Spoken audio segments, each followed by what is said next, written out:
Good evening, guys. I am knackered, I'm tired, and I am feeling a little bit ill because I ordered a big burger this evening and I ate it all, and now I'm feeling a little bit too full. I felt like I should have stopped eating like about 3/4 of the way through, but I kept going, and now I wish I hadn't. But I'm here wondering what to do with my evening. In the last video, I did a reaction of a British person reacts to American people in Britain. And this evening, I thought it would be entertaining to do British person reacts to American person in Rwanda, because some friends of the family are here in Rwanda and they arrived today. And we're going out for dinner tomorrow night, and then they're heading off on sort of a tour of Rwanda and lots of cycling. They're very into cycling.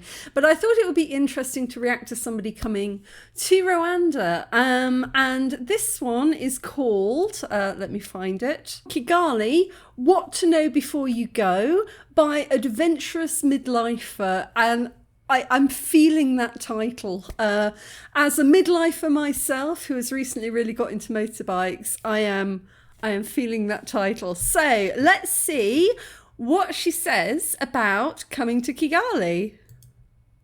Welcome to my fifth African country, Rwanda. So I'm going to provide you with some do's and don'ts of Rwanda that I observed myself and that I learned once I traveled here. So we'll start with number one. Do not bring any plastic bags into Rwanda. Rwanda banned disposable plastic bags in 2008.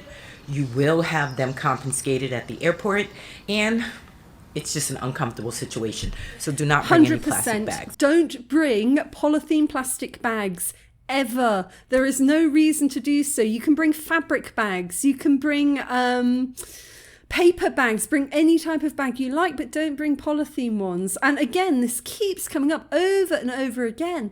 Like she said, they were banned in 2008. This isn't like a new revelation. And yet still, even when I came back, when did I come back? Like 2 weeks ago, I got off the plane and I'm coming through customs, and an attendant had to come over and ask a lady walking in front of me to get rid of her plastic bag because she clearly hadn't read this. And if you read about coming to Rwanda, you kind of should know this because it's on most travel advisory sites that we don't have plastic bags. People do ask about Ziploc bags, and you can bring thick reusable Ziploc bags, you know, in your travel luggage and your sort of ablutions kit, but don't bring those thin polythene or plastic carrier bags with you. And there's really good reason for this. I've talked about it numerous times before.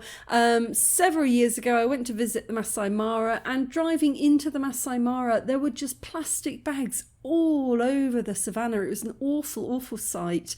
And also, you know, you visit other African countries and you see often where the banks, the earthen banks have been worn away, and the trees, and you see the tree roots, and you just see plastic bags stuck in the earth.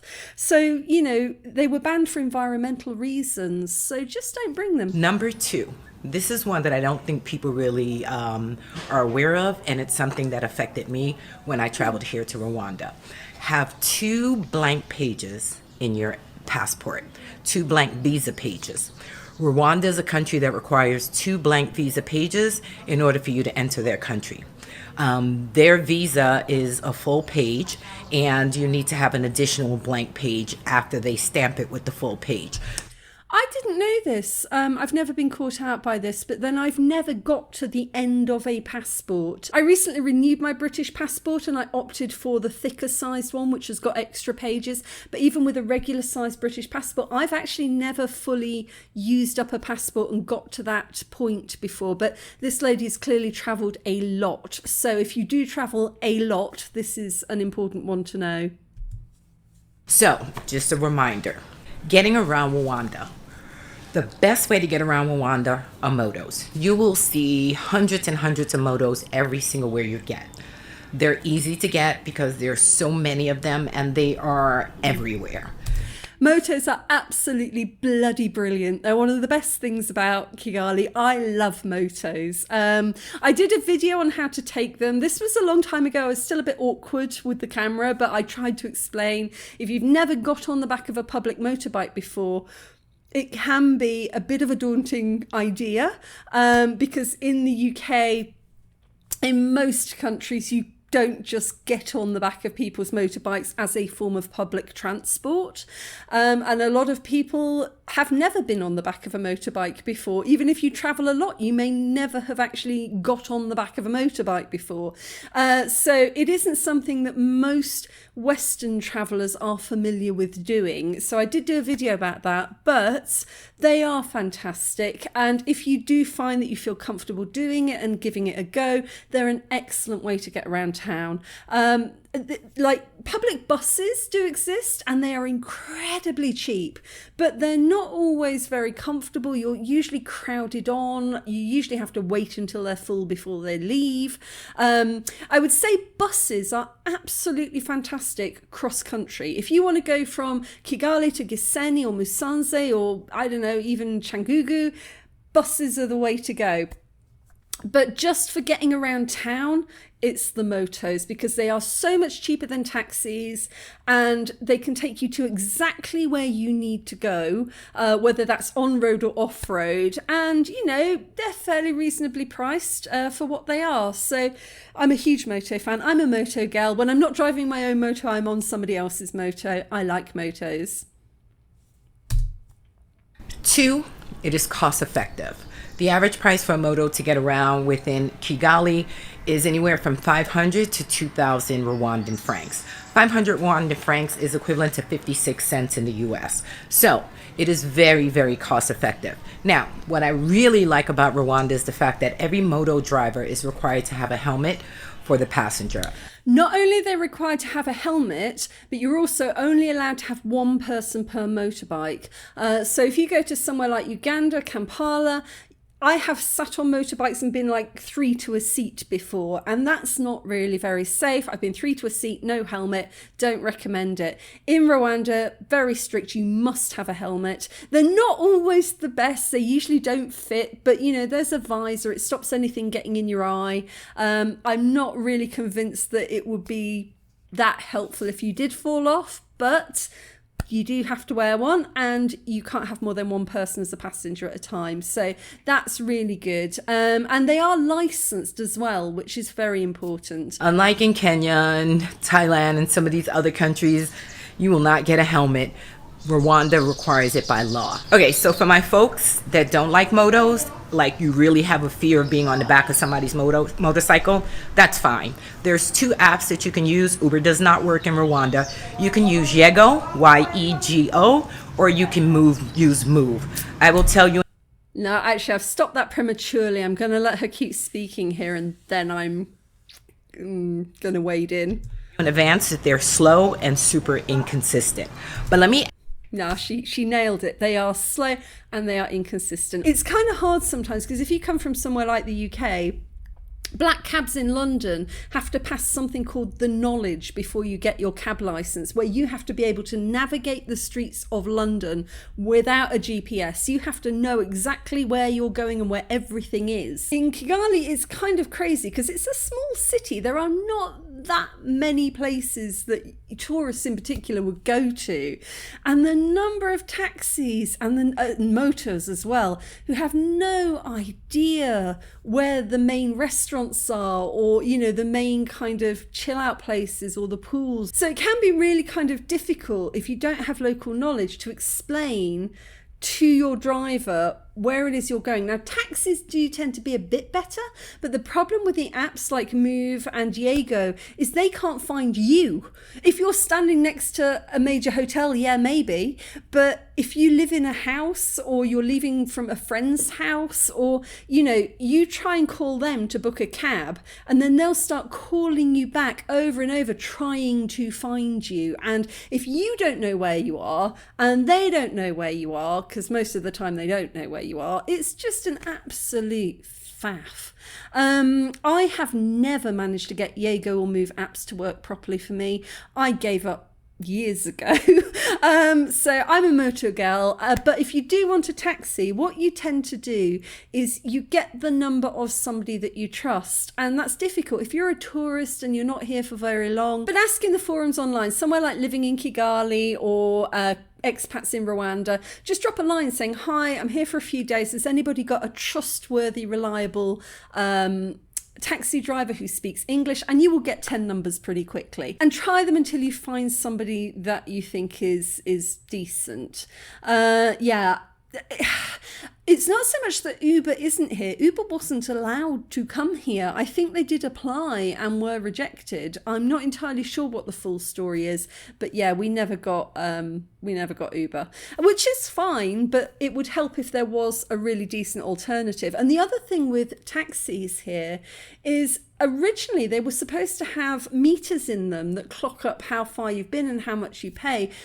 But drivers don't always turn those on. Even motos were supposed to have had those, but nobody actually used them.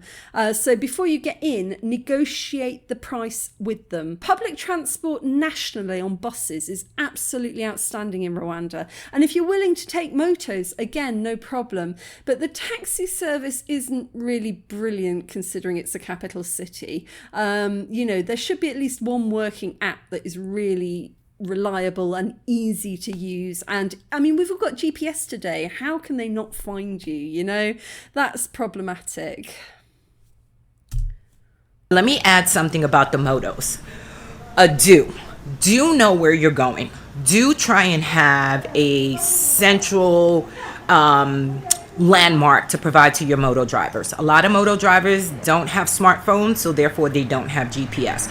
So if you can give them a landmark of where you're... And again, this is a really weird thing for a capital city. They shouldn't need GPS. The amount of times they get totally lost going to somewhere like Nuratarama Tennis Club, or look at you completely blankly when you say something like, oh, I don't know. I would say Serena or Marriott they would be able to find, but I don't know, where else could you ask? Park Inn.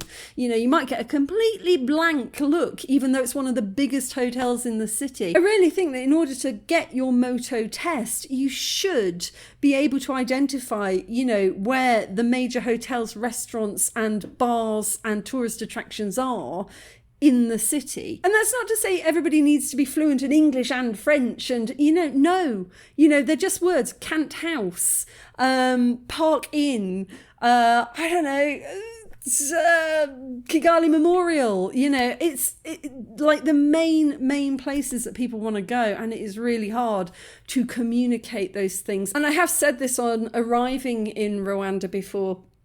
Don't rely on street numbers, don't rely on house numbers. Look for something really big on the map and direct your moto towards that. The onus is on you as the passenger to know where you're going. Don't rely on the drivers. Number 4, I recommend that you purchase a SIM card at the airport. I recommend MTN, and let me tell you why. I purchased Airtel, and once my data ran out, I had a very difficult time trying to find an Airtel kiosk. I'm going to just stop there. I'm going to skip over this one quickly because, again, my arrival in Rwanda video, exactly what she's saying, go for MTN. I would suggest that you can get it at the airport if you arrive during the daytime, but if your flight comes in really early morning or middle of the night, you don't want to deal with that. Go to your hotel, and the next day head to the MTN Centre in Nuratarama. It's this huge building, big MTN service centre in there. Go sort yourself out during daylight hours after you've had some sleep. Most hotels and guest houses do have internet now, so it's not such a big thing. But if you arrive during the daytime, you feel up to it, you can get a SIM card at the airport. If you want to know how to do that, check out my arrival video. I'll leave a link below. Number 6. Now, this is going to be one that, if curiosity is your bag, you want to put it away. Do not ask people here in Rwanda if they are Hutu, Tutsi, or Twa. It is a very disrespectful and uncomfortable question to ask. They have spent 30 years to rebuild their country based on the division that took place during the genocide. Yeah, no notes on that one. Don't do it, don't ask. Yeah. So there's a saying, I think it's Turi Abanyarwanda Tweze, which means we are all Rwandan. So we don't talk in terms of Hutu, Tutsi, Twa anymore. Everybody is one people within the nation. If you want to know more, visit Kigali Memorial Centre at Gisozi. That is a really good place to get a grounding in the history and any information that you want to see there. And also you can go to other memorials. There are other memorials around the country where you can talk more openly with the guides, and you can ask them, because they're there to answer these questions. So, you know, ask them in a respectful way, and, you know, you will get helpful answers, and that will help you a little bit. But don't go around just asking people, oh, are you Hutu, are you Tutsi, that, nah. Let me give you 3 reasons why Rwandans have such a clean city. 1, it's cultural. Rwandans haven't adopted that kind of fast food mentality. They do not have a bunch of fast food places. They do not walk around eating in the streets. We have got one fast food place. It's KFC, and it arrived a couple of years ago. It opened near the airport, but we don't have a McDonald's, we don't have Subway, we don't have anything else like that.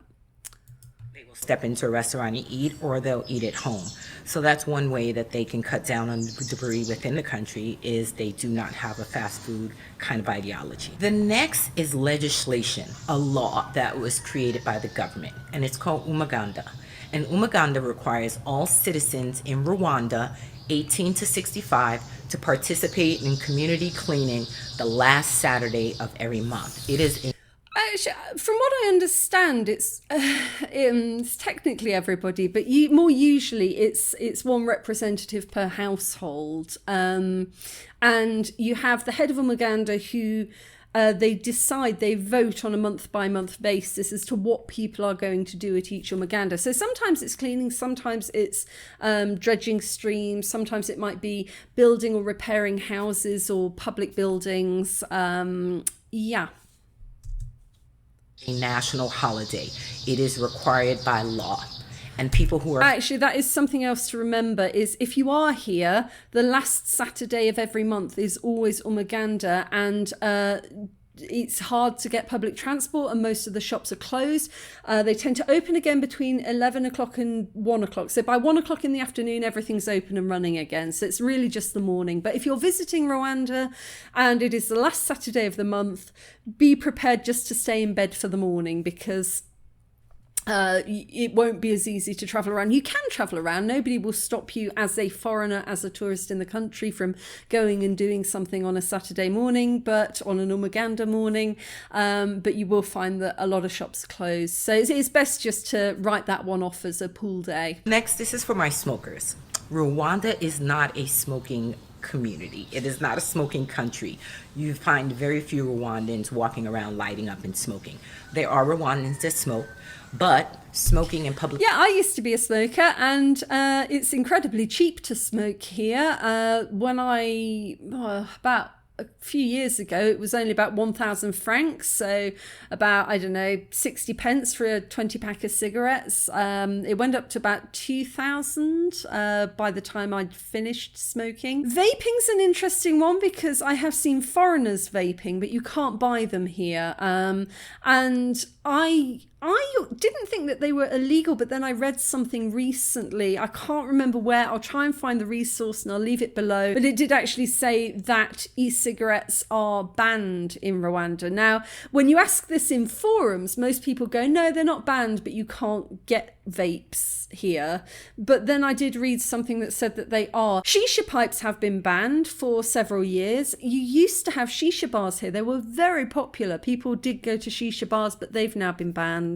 So no shisha. Cigarettes are available, but you very rarely see people smoking. If you buy cigarettes, you can smoke in some bars outside, but don't be surprised if people ask you to stop, and don't smoke whilst walking down the street. It's just not really a done thing. It's kind of like, actually, she did mention before, but eating as well as you're walking is not really the done thing. And the restaurants that do allow smoking, you will not see signage. So make sure before you light up, if you're a smoker, is to ask at the establishment where the designated smoking section is. One easy way to do it is, if you are sitting outside, ask for a sandria. So, nishaka sandria, or I'd like an ashtray. People don't always know the word ashtray, but sandria, people do. I think I'm pronouncing that correctly.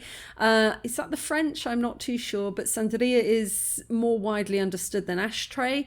And if they bring you an ashtray, then you're okay to smoke. And if they sort of say, no, we don't have, then not so much. And people will kind of give you the side eye regarding smoking. There is a sense of community shame when it comes to smoking, which is kind of cool because youth are, encouraged not to smoke. Number 7, Rwanda is ranked the number 1 cleanest country in Africa for a reason.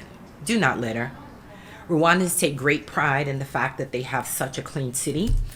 I'm going to say something here. Yeah, don't litter, don't. Not now, but even for years and years after the plastic bag ban, it was really, really common. If you're sitting on a public bus going cross country, it was so common that if somebody finished a carton of, say, a kivaguto, which is like yogurt, or even a bottle of water, they'd just wind down the bus window and throw it out. It doesn't matter if you're in a city, it doesn't matter if you're in the middle of nowhere, Nyungwe Forest, people just throw their crap out of the window.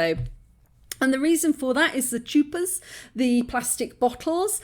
Children would collect them up and use them for fuel, usually for like petrol, or just fill them with water and turn them into like water guns where you just like squeeze the bottle at each other. And also with the cartons and things, people just didn't have any inhibition about just throwing rubbish out the window of buses because they knew that somewhere somebody would walk along and pick it up. You don't tend to see that so much anymore, but something else you never ever see are public bins. There's no public bin provision either, so just put it in your bag and wait till you get to your hotel and throw things away. So I don't know, it's an interesting one, but I mean, Rwanda is incredibly clean. It is very, very clean, very, very green. That's what it's known for. So one thing that you won't see in a lot of places is you will not see receptacles, garbage cans where you can throw stuff out. So be mindful of that. Carry a paper bag with you so that if you do have garbage that you can put it in the paper bag. And when you do get to a garbage can or receptacle, you can throw it out. Rwandans as a community, as a country, they collectively work very diligently to maintain their ranking as the number 1 cleanest country in Africa. So regarding motos, this is my part 2 of motos. And some people are going to have their little panties in a bunch, and I'm fine with that. So I'm going to say this. For the love of everything Idris Elba, stop nickel and diming for 50 cents when you hear price from a moto driver. Your hotel told you that it should only cost 1,500 Rwandan francs, but your moto driver says 2,000.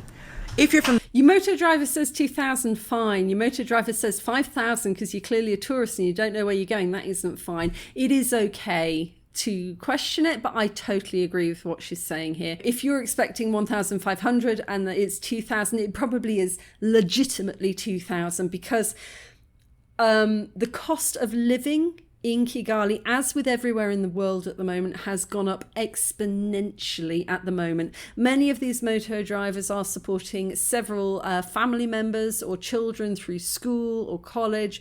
It's a tough job being a moto driver. There's a lot of competition. It's dangerous, plus most of them are renting the bikes, they don't own them, and you've got the fuel prices going up. So I wouldn't argue about it too much. I really wouldn't. But still, occasionally you will have people who are absolutely taking the piss because they've sussed immediately that you're foreign and, they're going to charge you extra. There is a big difference between paying 2,000 because that's fair and paying 5,000 and it's not fair, and especially if you're using motors every single day to get around the city. But you will soon figure out generally how much it's going to cost. Haggling over 500 francs is stressful for you, it's stressful for them, and it doesn't really mean anything significant for you. So I'm not saying, walk down the street throwing your money away, but choose your battles and be mindful that the cost of living here is expensive and, people have got families to provide for.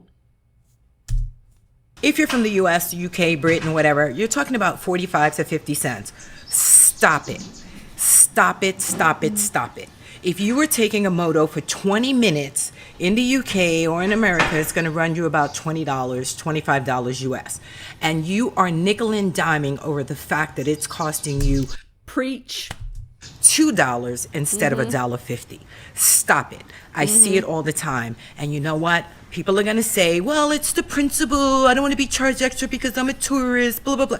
It's not that. It's your ego. The idea that you feel someone is trying to get over on you and you are not going. Sometimes they are trying to get over on you. But like I said, you will know there's a difference between 500 francs, which is just somebody probably being very honest about what it actually costs, or, 1,000 francs, and somebody charging you like, I don't know, 4,000 or 5,000 francs, which at that point is probably worth arguing. Going to have it. I'm a New Yorker. I used to do it all the time. I used to get into my ego and be like, no, I know it's only supposed to cost X, Y, and Z. You're not charging me that. And then I realized how idiotic it was for me to argue with a taxi driver over 50 cents. So stop it. Some people might be pissed off about that, but stop it. How about be a blessing to someone?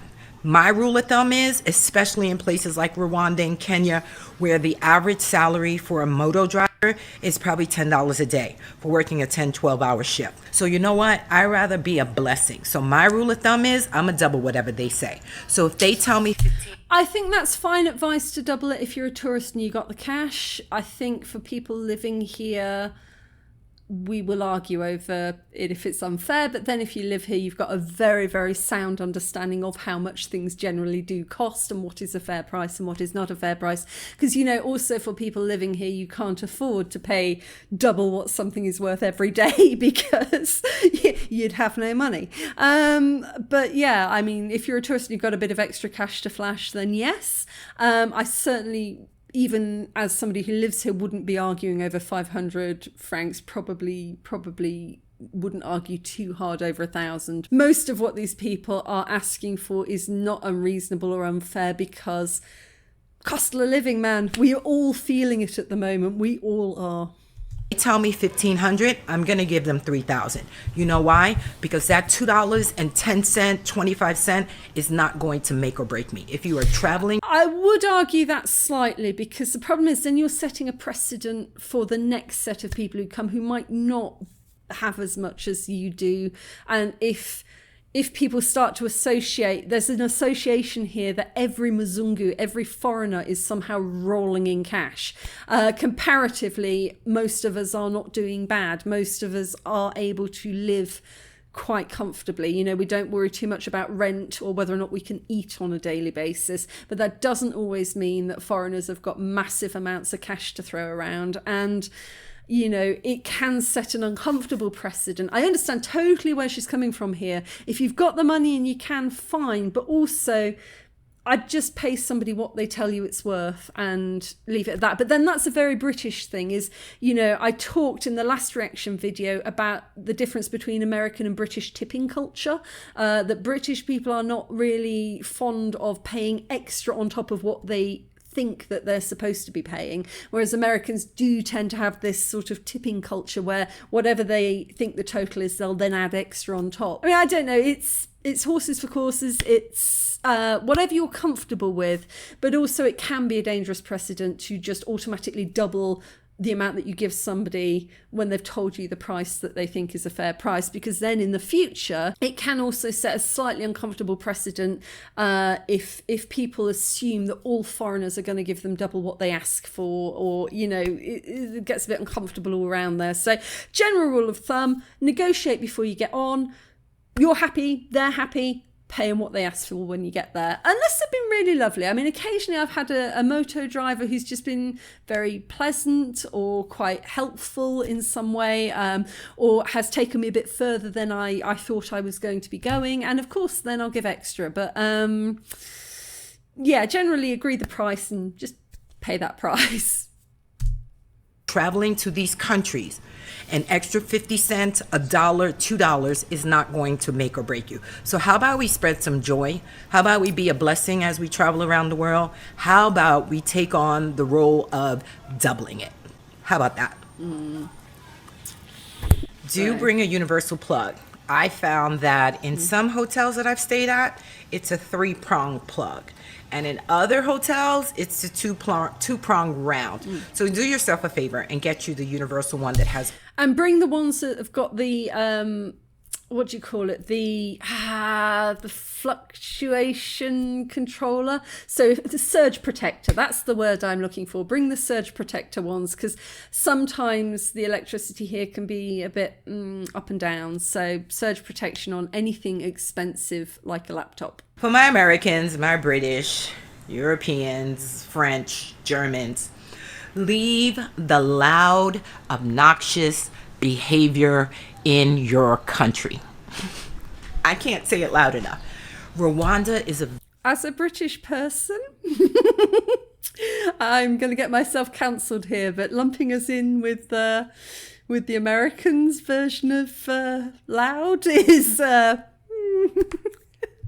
I'm probably going to cut this bit out because that's a bit of an unfair thing to say, because obviously not all Americans are particularly loud. It tends to be, it tends to be more the sort of, oh my God, kind of, that kind of glass cutting voice that we tend to hear more of. Whereas as a British person, I'm going to say this, but that southern drawl, the soft southern drawl that you also seem to find again up near the Canadian border, there tends to be a much softer American accent down south and up north, but it's sort of is it the New York, the sort of that kind of sound you hear very unmistakably. It's very distinguishable. I'm going to leave it at that. I'm going to stop talking now.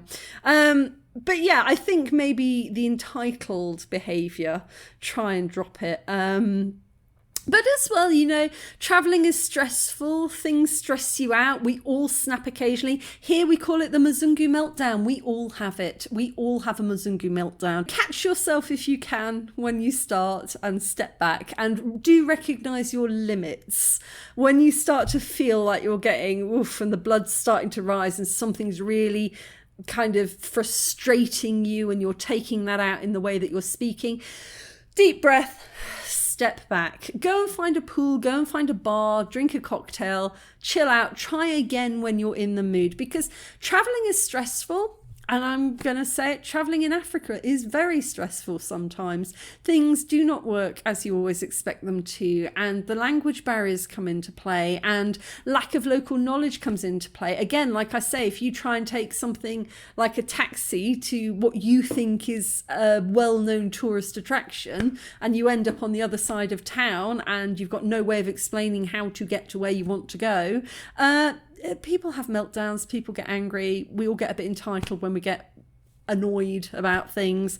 Yeah, I don't know that we can always leave it behind, but recognise your limits and step back before you turn into a volcano, because it won't go down well, and it definitely doesn't go down well in Rwanda. People are very patient here.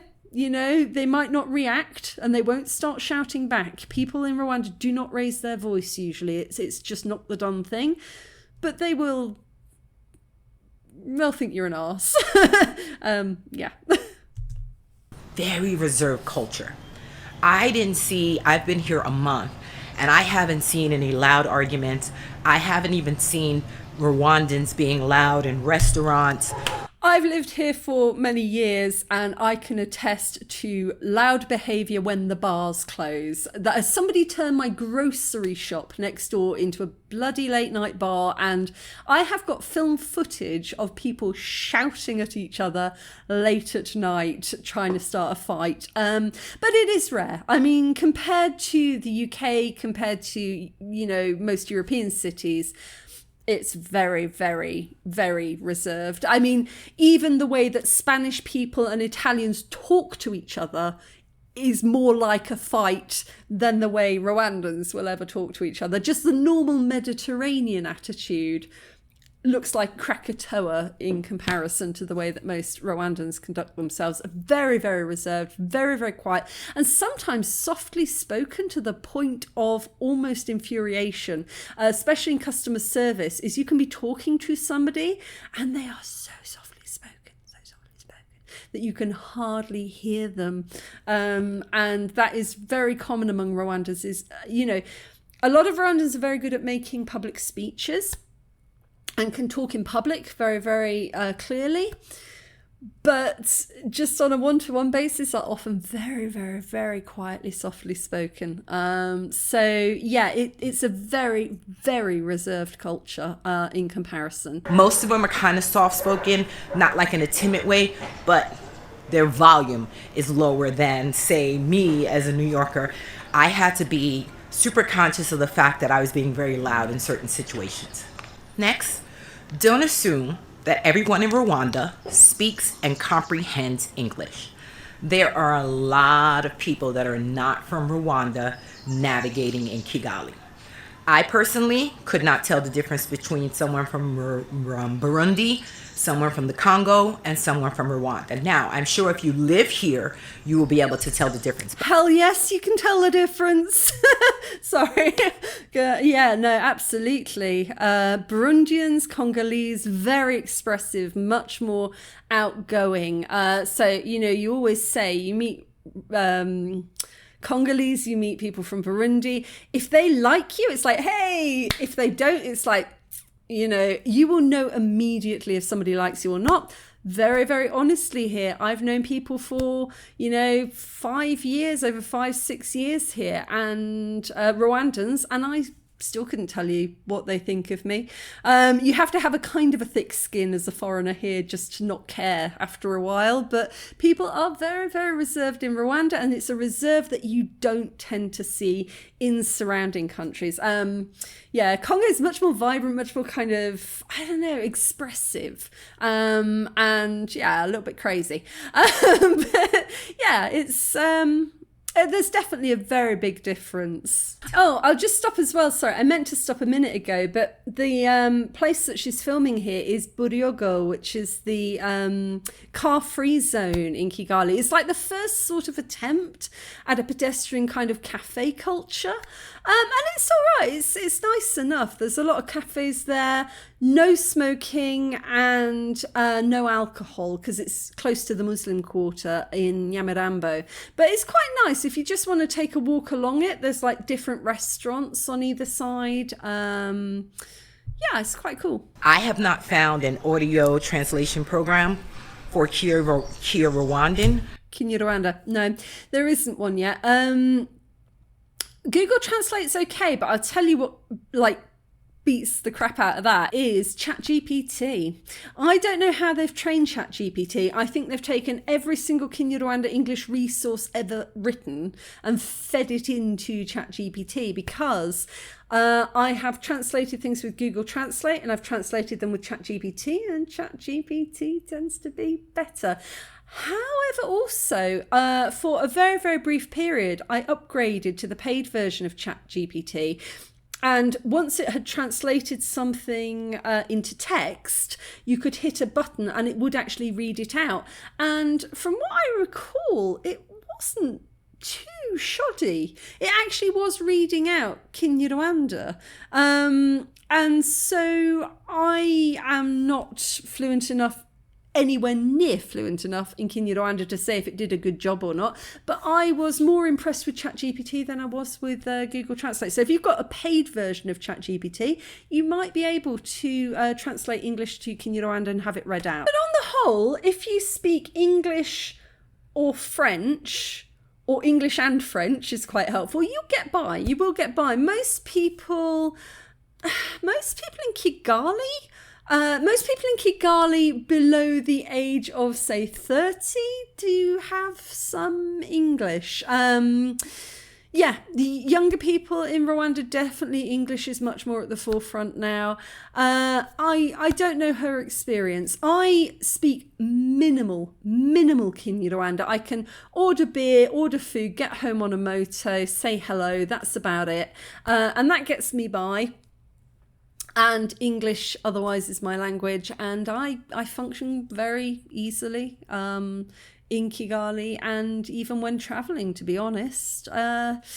But that's my experience, and everybody's experience will be different. Actually, I'll just add on to that. The other thing is, if you stand on a street and you're clearly not communicating well, you will quickly find people come around to, you know, see what's going on, and somebody will know how to speak English and will translate for you. If you can ask, you know, can somebody translate, somebody will translate for you.